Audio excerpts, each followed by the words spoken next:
আছে গান্ধীজির ইউনিট 2 চলো বলছে Gandhiji visited different places to collect funds for India's freedom struggle. বলছে যে Gandhiji visited different places, Gandhiji কি করেছিল, ঘুরেছিল ডিফারেন্ট প্লেসেস। ভিজিটেড মানে বলেছিলাম দেখা করতে যাওয়া, ঘুরতে যাওয়া। ডিফারেন্ট DIFFERENT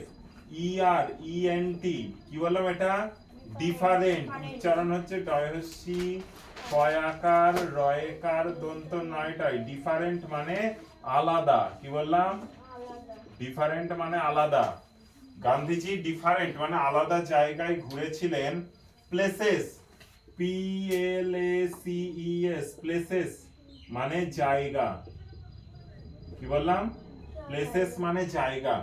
বিভিন্ন জায়গায় ঘুরেছিলেন টু কালেক্ট ফান্ডস, কালেক্ট মানে জড়ো করা, কি বললাম COLLECT কালেক্ট মানে জড়ো করা, কালেক্ট মানে জড়ো করা। টু কালেক্ট ফান্ডস কি জড়ো করতে না, ফান্ড টাকা পয়সা জড়ো করতে তিনি বিভিন্ন জায়গায় গিয়েছিলেন। কিসের জন্য টাকা পয়সা? India's freedom struggle, freedom FREEDOM freedom struggle STRUGGLE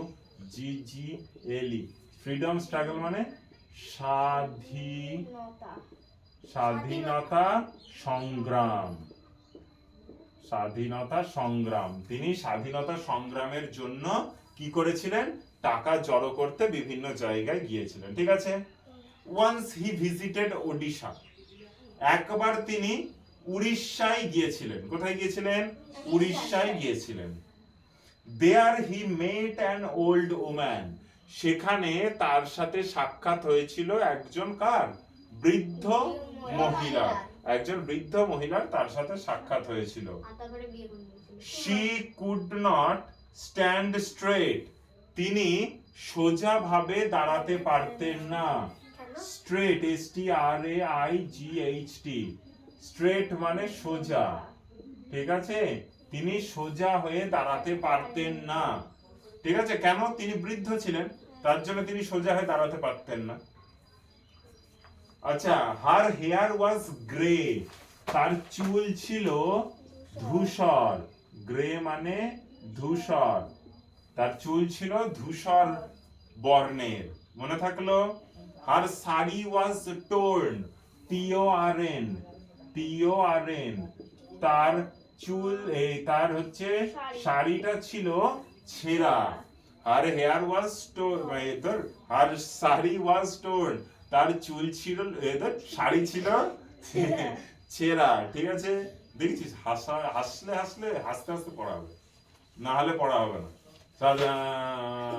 ওটা পড়া হয় নাকি, তাই না? আচ্ছা, শি ওয়েন্ট নিয়ার গান্ধীজি, তিনি সেই বৃদ্ধ মহিলা কোথায় গিয়েছিলেন? ওয়েন্ট নিয়ার গান্ধীজি, সে গান্ধীজির কাছে তিনি এসেছিলেন। And touched his fit, touched TOUCHED touched মানে ছোঁয়া বা স্পর্শ করা, তাই তো। টাচড হিজ ফিট এবং তার পাটাকে তিনি স্পর্শ করেছিলেন বা ছুঁয়েছিলেন। Then she gave him a coin, তারপর তিনি তাকে একটি কয়েন দিয়েছিলেন। কয়েন মানে একটা টাকা। তারপরে তিনি তাকে একটা কি দিয়েছিলেন? কয়েন দিয়েছিলেন। যেমন আমরা 1 টাকার কয়েন, 2 টাকার কয়েন, সেইরকম একটা কয়েন দিয়েছিল। ওমা, আমার এখানে ভিডিওটা চলছে, একটু ঘরে গিয়ে কথা বললে ভালো হয়। আমার তো এর মধ্যেই তো বলতে হবে, নাহলে তো তুমি শুনবা না। আচ্ছা, তাহলে she gave him a coin মানে তাকে একটা কি দিয়েছিল? একটা 1 টাকার কয়েন বা যাই হোক একটা কয়েন দিয়েছিল। তখন তো 1 টাকা মানে অনেক ব্যাপার, যাই হোক একটা কয়েন দিয়েছিল। জামানলাল বাজাজ একজন লোকের নাম, কি বললাম? Jamnalal Bajaj. Jamnalal Bajaj duty was to keep the funds, এই জামানলাল বাজাজ এমন একজন লোক ছিল যার দায়িত্ব কি ছিল? যেখান থেকে যত টাকা উঠবে সেই টাকাটা তার কাছে জমা থাকবে। মনে থাকলো? ইনি গান্ধীজির দলেরই একজন লোক ছিলেন, তার কাছে সমস্ত টাকা কি হবে? জড়ো হবে, ঠিক আছে। তারপরে গিয়ে হিসাব হয়ে দেখা যাবে যে এখান থেকে আমরা এত টাকা তুলতে পেরেছি, ঠিক আছে, ক্যাশিয়ার যেটাকে বলি। মানে He asked Gandhiji for the coin. সে জমনলাল বাজাজ গান্ধীজিকে বললেন, দেন তাহলে কয়েনটা দেন আমার কাছে, তাহলে আমি আমার জমা করি। বাট গান্ধীজি রিফিউজড, রিফিউজড মানে প্রত্যাখ্যান করা,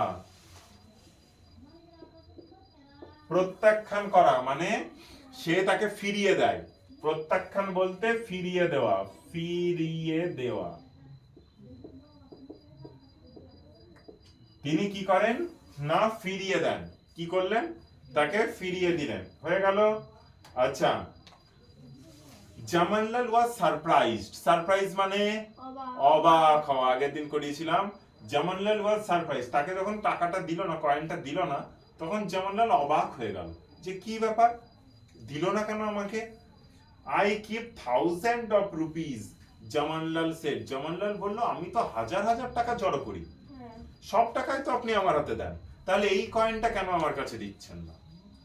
this coin is worth much more than those thousands, Gandhiji told him, Gandhiji জামানলালকে বলল যে এই কয়েনটার মূল্য হাজার হাজার টাকার থেকেও বেশি। বুঝতে পারলি, এই কয়েনটার মূল্য কি হাজার হাজার টাকার থেকেও বেশি। বোঝ এবার ব্যাপারটা কি বোঝাতে চাচ্ছে গান্ধীজি।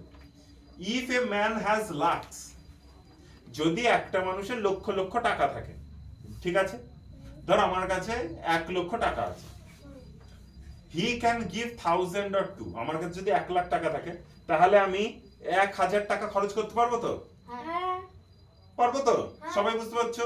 তাহলে আমার কাছে যদি 1000 টাকা 1 লাখ টাকা থাকে, তার থেকে আমি 1000 টাকা খরচ করতে পারবো। আচ্ছা, but this coin was perhaps all she had, কিন্তু এই বৃদ্ধ মহিলাটার কাছে এত টাকা তো নেই, তার কাছে ছিলই শুধু ওই একটা কয়েন। মানে বোঝাতে যাচ্ছে, ধর তোর কাছে আর কিছুই নেই, শুধুই রয়েছে একটা 10 টাকার নোট, তুই যদি সেটা খরচ করে ফেলিস, তাহলে তো তোর জীবনে তো আর কিছু থাকলো না। তার মানে বৃদ্ধ মহিলাটা তাই করেছে। বৃদ্ধ মহিলাটা নিজের ছেঁড়া শাড়ি পরে রয়েছে, তার চুল ধূসর হয়ে গিয়েছে, সে একদম কুঁজো হয়ে গেছে, এরকম হয়ে গিয়েছে, সোজা হয়ে দাঁড়াতে পারে না, কিন্তু তার জমানো একটা কয়েন, সেই কয়েনটাই সে কি করছে, গান্ধীজিকে দিয়ে দিচ্ছে। কিসের জন্য, স্বাধীনতা সংগ্রামের জন্য, যাতে আমাদের দেশ কি হয়, স্বাধীন হয়। বোঝা গেল, বোঝাতে পেরেছি? আচ্ছা, বাট দিস কয়েন, আচ্ছা হলো, হোয়াট এ গ্রেট স্যাক্রিফাইস, কি মহৎ ত্যাগ, স্যাক্রিফাইস,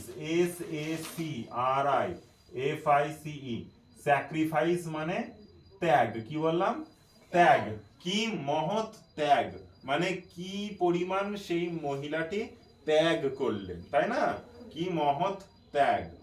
সো সুতরাং I value this coin, value মানে মূল্য, VALUE, ভ্যালিউ মানে মূল্য।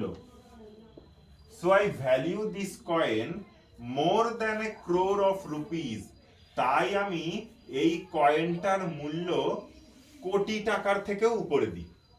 ঠিক বলছি তো, যে মানুষদের কোটি কোটি টাকা আছে, ঠিক আছে, সেই মানুষরা 1 টাকা দেয় না, আর এই মানুষটা, মহিলাটির কিছু নেই, তাও সে সব দিয়ে দিল, তার মানে কত মহান ত্যাগ না। আচ্ছা, গান্ধীজি এক্সপ্লেন্ড, এইভাবে গান্ধীজি বুঝিয়েছিলেন। He kept that coin with him forever, Gandhiji কয়েনটা, সেই কয়েনটা তার সাথে সারা জীবন কি করেছিলেন, রেখেছিলেন। গান্ধীজি তার সাথে কয়েনটা ফরএভার মানে সারা জীবন রেখেছিলেন। এটা ছিল গান্ধীজির সেকেন্ড ইউনিট, হলো, বোঝা গেল? ঠিক আছে, এটা পরের দিনকার পড়া থাকবে।